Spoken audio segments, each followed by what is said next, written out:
period. There's no excuse for that.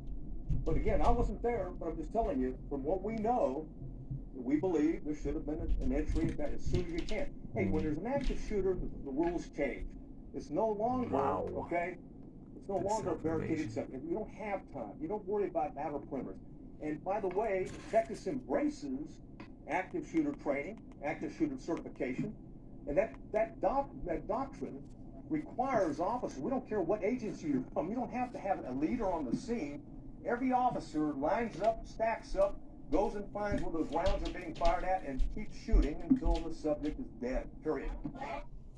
And there you have it. He spelled out This what they're is supposed crazy. to do in this situation. That is go in, no matter This what. is You only need a couple officers to go in, but something instead else. they fell back, translated this from an active shooter to a barricaded subject.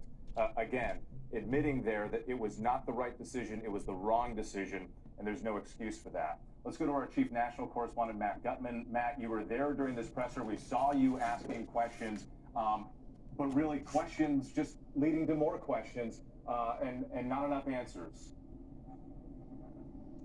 I think what we just heard Director McGraw say is that this was a colossal failure, and it's gutting and it's emotional to talk about because that failure led to the death of children. There's no other way to sugarcoat this. That's what happened here. They had BORTAC teams, that's SWAT teams that are trained with ballistic shields at 12:15 p.m. They only decided to breach that door at 12:50 p.m. a.m. The p.m. SWAT And as team. you noted, there were children. There were children making 911 calls at that time, saying we're alive, saying we need help. They heard the soft voice of children. He just shot again. They knew the children were alive, and yet they decided to wait for something. It's unclear what the trigger was that made them go in.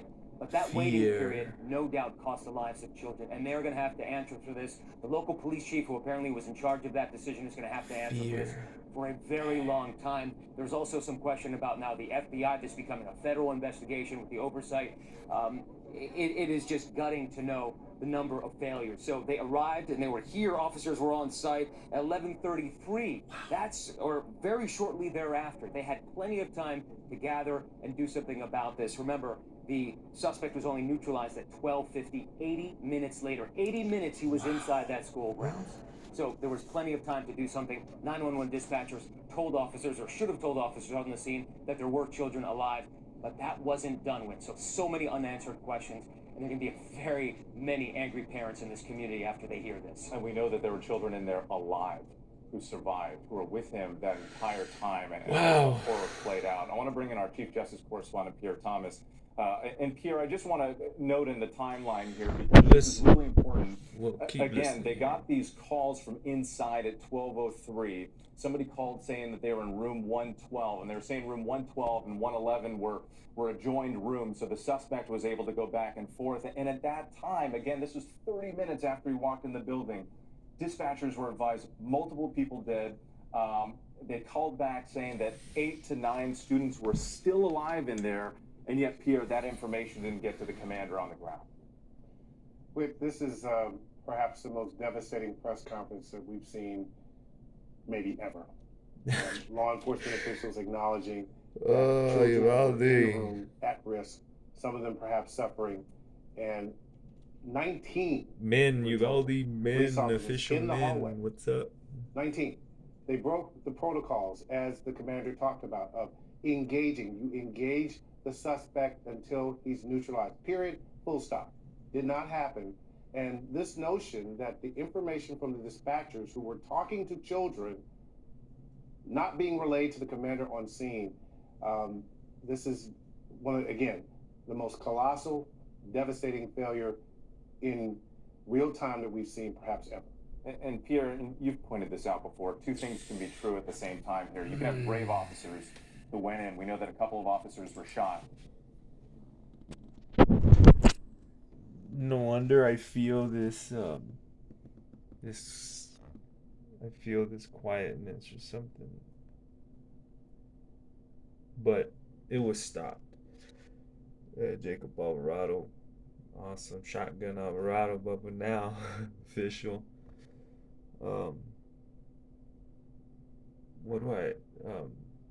that failure. These are official men. I mean, it's hard to get that. Those kids are trying to be these officers, these soldiers, these guys. These law enforcement. But if you don't have scriptures in you, you don't understand the scriptures of the Bible, the Yahuwah and Yahushua Mashiach, you're not gonna understand things. You're not gonna know what it is to be brave, what it is to be a man, as the Father showed us, or the fear. You're not gonna be able to overcome like fear and whatnot. That's what the Messiah does. It's they train him. I know they train him. To lose your life is to gain it.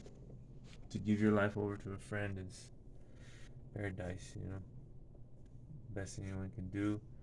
There's where we're at still. We got a lot of pain to do, and this is just devastating news. I'm just like devastated. These are our men, these are our official men, and training for this, and it's in their psyche, and they get paid, and they have families, they maintain houses and stuff, and then the number one rule, like the golden rule, is to neutralize a shooter once it becomes a shooter, and they wait 80 minutes after. That's just the detail, you know what I mean? But I don't want to spread that fear. We gotta still spread the love. We gotta spread the love still. It's not about that fear. It's very interesting what happened here. It's our men,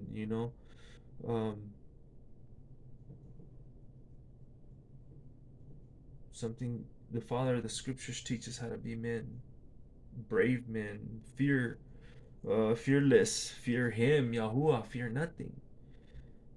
But you got to be reading that story to know those things, to feel it in our minds. Go off so much with these days with phones and women wearing nothing, and you have them in your head all day or something. You know what I mean? That kind of struggle, and the mind gets distracted, or even to their wife, to their own wives, to their own kids, to their own dogs, and all that is great. That's how it's supposed to be. That's heavenly act, be happy and alive.